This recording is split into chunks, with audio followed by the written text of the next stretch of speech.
Hi friends, నేను మీ కుస్మా. Welcome to our channel. అందరికీ హ్యాపీ రథయాత్ర అండి. ఇంట్లో చక్కగా నేనైతే పూజ చేశాను. ఇంకా బోల్డన్ని పువ్వులు తెప్పించాను, కానీ తెప్పించినవన్నీ ఈ రోజు అలంకరణ చేయలేదు. కొన్ని అయితే ఉంచేసానండి. ఇంకా కనకాంబరాలు, జాజి పువ్వులు కాంబినేషన్ కూడా అదిరిపోయింది కదా. ఇంకా ఈ రోజు అయితే రవ్వ లడ్డూలు చేస్తానండి. సో ఫస్ట్ అయితే మామిడిపళ్ళు నైవేద్యం పెట్టేశాను. ఎప్పుడూ కూడా రథయాత్ర టీవీలో దర్శనం చేసుకున్నానండి. ఈ రోజు అయితే పూరి ఎప్పుడూ వెళ్ళలేదన్నమాట. ఇంకా రవ్వ లడ్డూల కోసం కొంచెం పచ్చి కొబ్బరి ఇంకా కాజు మిక్సీ పట్టేశానండి. ఈ లోపల కొంచెం నెయ్యి వేసుకొని కడాయిలోని రవ్వ అయితే కొంచెం ఫ్రై చేసుకున్నాను. ఇంకా ఈ కొబ్బరి ఇవన్నీ ఉన్నాయి కదా, అవి కూడా కొంచెం ఫ్రై చేసుకొని అన్ని కలిపేశాను అనమాట.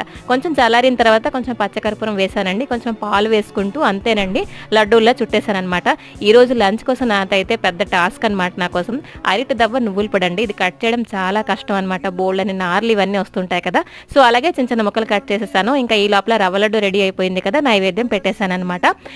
ఇంకా అరటి దవ్వ అయితే కొంచెం పులుపు వేసి కుక్కర్లో 2 సీటీ వచ్చిన వరకు ఉంచేసి తాలింపు వేసి నువ్వుల పొడి వేసేసానండి. కర్రీ అయితే రెడీ అయిపోయింది.